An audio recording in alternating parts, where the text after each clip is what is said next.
नमस्कार दोस्तों, राधे राधे। जय श्री कृष्णा, जय श्री राम, हर हर महादेव। स्वागत है आप सबका हमारे इस प्यारे YouTube channel Shri Banke Bihari temple Vrindavan में। दोस्तों, कलयुग में विलुप्त हो रही हमारी प्राचीन संस्कृति की प्राचीन जानकारियाँ, हमारे सनातन धर्म की जानकारियाँ, हमारे हिंदू धर्म की जानकारियों को प्राप्त करने के लिए हमारे चैनल को सब्सक्राइब करें और हमारा समर्थन करें।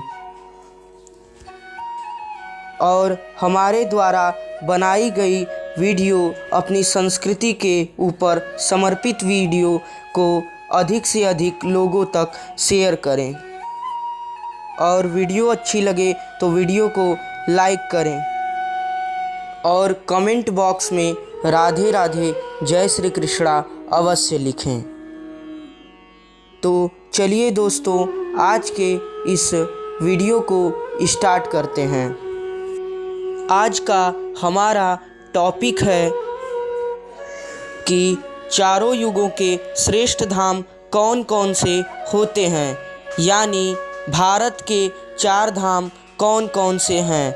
हाँ तो दोस्तों, हमारे हिंदू धर्म में, हमारे सनातन धर्म में चार धाम बताए गए हैं और वही चार धाम भारत के श्रेष्ठ धाम भी माने जाते हैं, जिन्हें भारत के चार धाम के नाम से भी जाना जाता है। और भारत के चार धाम ही हमारे हिंदू धर्म के चारों युगों के श्रेष्ठ धाम के रूप में विख्यात हैं। तो दोस्तों, आप सब यह बात तो जानते ही हैं कि हमारे सनातन धर्म में कुल चार धाम माने जाते हैं। पहला सतयुग, दूसरा त्रेता युग, तीसरा द्वापर युग और चौथा कलयुग। तो दोस्तों, इन्हीं चारों युगों का अपना अपना श्रेष्ठ धाम होता है।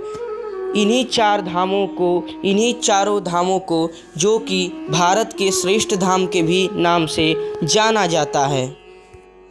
तो दोस्तों, आइए देर न करते हुए जानते हैं कि चारों युगों के श्रेष्ठ धाम कौन कौन से होते हैं, जिन्हें कि हमारे भारत के चार धामों के नाम से भी जाना जाता है। तो दोस्तों, सबसे प्रथम युग सतयुग। सतयुग का श्रेष्ठ धाम बद्रीनाथ को माना जाता है, जो कि इस समय वर्तमान समय में उत्तराखंड में स्थित है। और यह भारत के चार धामों में से प्रथम धाम है, जो कि भारत के चार धामों में से एक माना जाता है। इस बद्रीनाथ धाम को सतयुग का सबसे सर्वश्रेष्ठ धाम माना जाता था।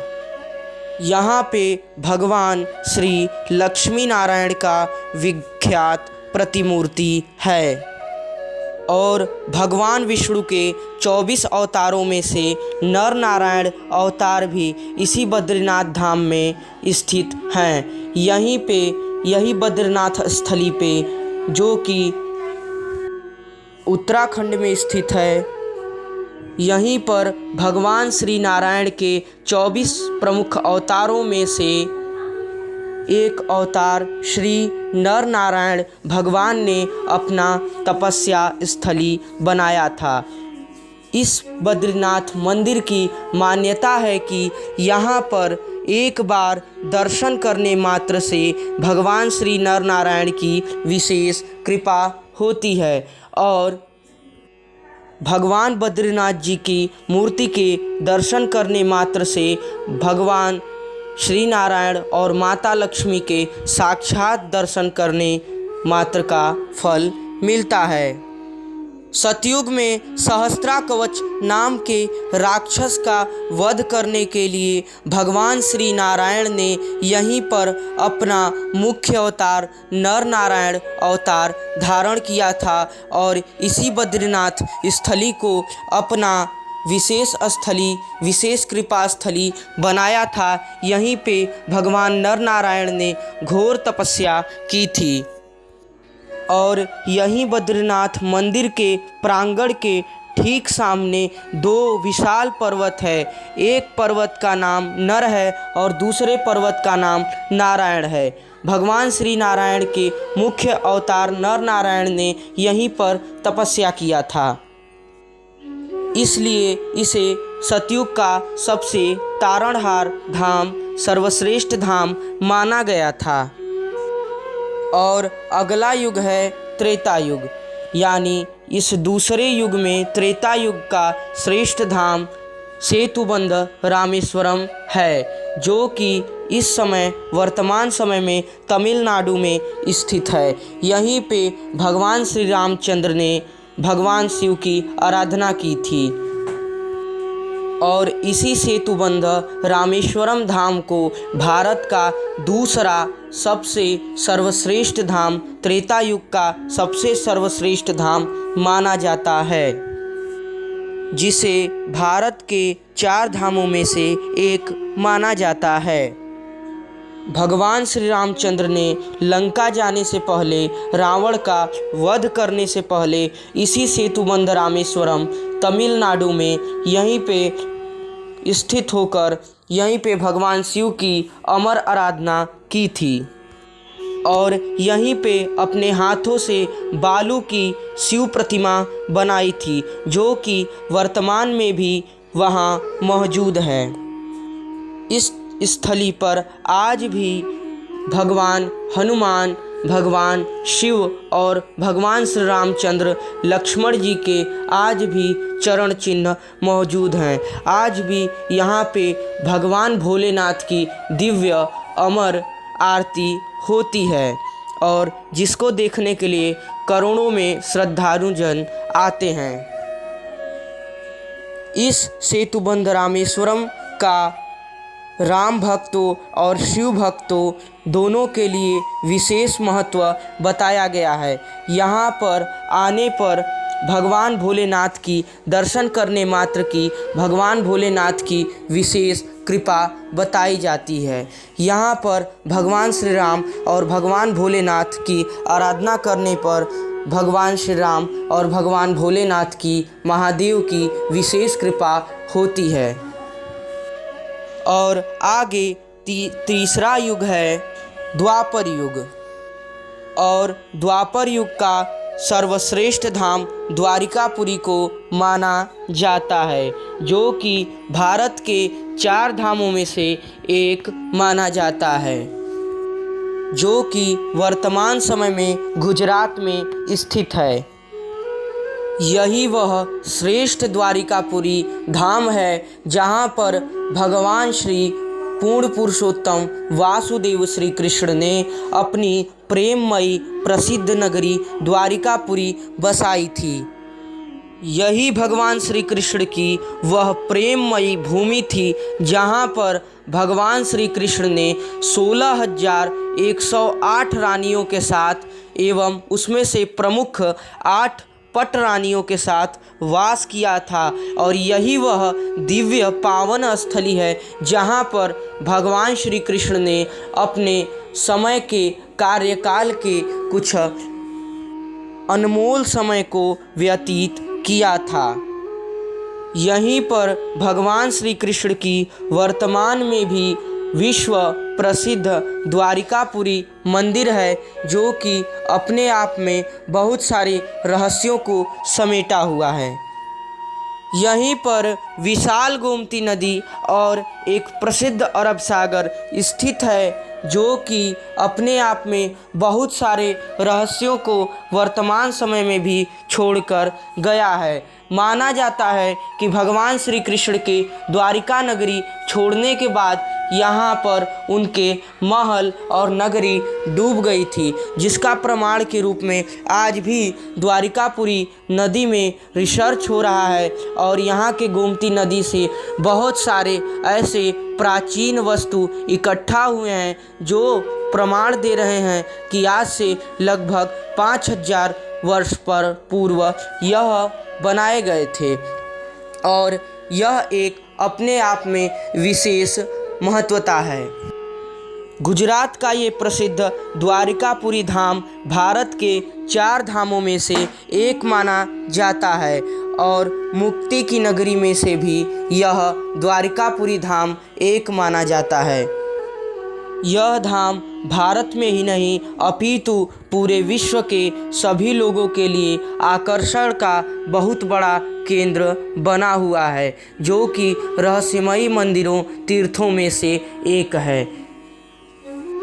तो दोस्तों, हिंदू मान्यताओं के अनुसार चौथा युग यानी कलयुग का सबसे श्रेष्ठ धाम, सबसे सर्वश्रेष्ठ धाम जगन्नाथपुरी धाम को बताया गया है, जो कि वर्तमान समय में उड़ीसा राज्य में स्थित है। जगन्नाथपुरी धाम भी भारत के 4 धामों में से एक प्रसिद्ध धाम माना जाता है। यह धाम अपने आप में करोड़ों अनगिनत रहस्यों को छिपाए बैठा है। यह धाम की मान्यता सबसे अलग एवं सबसे निराली है, इसीलिए शायद इसे कलयुग का सबसे सर्वश्रेष्ठ तारणहार धाम बताया गया है। हमारे हिंदू मान्यताओं के अनुसार माना जाता है कि भगवान श्री कृष्ण को इस पावन धरा धाम यानी इस धरती को छोड़कर वैकुंठ जाने के बाद उनका पार्थिव शरीर पांडवों ने जलाया और सारे पार्थिव शरीर जलने के बाद उनका हृदय भाग नहीं जला, जो कि आज इस जगन्नाथ धाम में भगवान श्री कृष्ण का साक्षात प्रतिमूर्ति दिल जगन्नाथ प्रतिमूर्ति में स्थापित है। इस धाम में भगवान श्री जगन्नाथ श्री कृष्ण के रूप में बलराम, उनके भाई के रूप में सुभद्रा और उनकी बहन के रूप में विराजित हैं। दूसरे मान्यताओं के अनुसार माना जाता है कि एक बार देवी रुक्मणी ने भगवान श्री कृष्ण की वृंदावन की दिव्य बाल लीलाओं की चर्चा की और यह चर्चा सुनने के बाद भगवान बलराम, भगवान श्री कृष्ण और सुभद्रा जी यहीं धाम में पिघल गई और उनका पिघला हुआ शरीर के छाप चिन्ह आज भी इस मंदिर में स्थापित है और यह मंदिर बहुत ही निराला है। इसे कलयुग का सबसे सर्वश्रेष्ठ धाम बताया गया है, क्योंकि इस कलह के युग में, पाप के भरे हुए इस युग में भी यह धाम के दर्शन करने मात्र से लोगों को मुक्ति मिलती है, क्योंकि यहाँ भगवान श्री कृष्ण का साक्षात हृदय व्याप्त है। और कलयुग के लिए हमारे हिंदू शास्त्रों मान्यताओं के अनुसार जगन्नाथ जी को कलयुग का तारणहार माना जाता है। भगवान श्री कृष्ण के प्रतिरूप भगवान श्री कृष्ण ही साक्षात यहाँ पर विराजित होते हैं। आज भी इनका हृदय भाग रथ यात्रा के दौरान दूसरे मूर्ति में स्थापित किया जाता है। माना जाता है कि भगवान श्री कृष्ण के इस हृदय भाग का दर्शन करने वाला मृत्यु को प्राप्त हो जाता है, इसलिए यहाँ के पंडित गणों ने अपने आँखों पर पट्टी बांधकर और उड़ीसा की सारी इलेक्ट्रिसिटी को आउट करके, बंद करके, चारों तरफ अंधेरा करके, किसी को न दिखने अर्थव्यवस्था में ही इस मूर्ति के अंदर स्थापित दिल को दूसरे मूर्ति में स्थापित किया जाता है। यह विश्व प्रसिद्ध महात्योहार के नाम से विख्यात है। जगन्नाथ रथ यात्रा एक विशेष रथ यात्रा है जो कि पूरे भारतवर्ष के लोग बड़े ही प्रेम से मनाते हैं। इस दिन भगवान श्री जगन्नाथ पूरे उड़ीसा की परिक्रमा करते हैं और फिर इसी रथ यात्रा के दिन भगवान श्री जगन्नाथ जी के अंदर स्थापित उस हृदय रूप को दूसरे मूर्ति में स्थापित किया जाता है। यह प्रसिद्ध त्यौहार आज से लगभग 5000 वर्ष पूर्व से चला आ रहा है। तो दोस्तों, यह था हमारा आज का विशेष जानकारी, विशेष टॉपिक।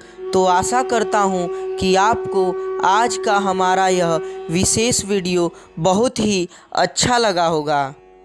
दोस्तों, आपको अगर हमारे सनातन धर्म, हमारे हिंदू धर्म से जुड़ी हुई प्राचीन जानकारियों को सुनने और लोगों तक इसका प्रचार प्रसार करने में प्रसन्नता मिलती हो तो हमारे चैनल को अवश्य सब्सक्राइब करें, ताकि इसी नॉलेज से, इसी प्राचीन जानकारियों से जुड़ी हुई प्रमुख जानकारियाँ का विशेष अध्ययन करते हैं और आप तक वीडियो को पहुंचाते हैं।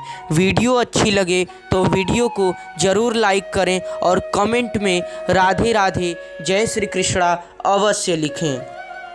और हमारे द्वारा संस्कृति से जुड़ी हुई, हमारे संस्कारों से जुड़ी हुई वीडियो को अधिक से अधिक लोगों तक पहुंचाएं। धन्यवाद। राधे राधे। जय श्री कृष्णा, जय श्री राम। हर हर महादेव।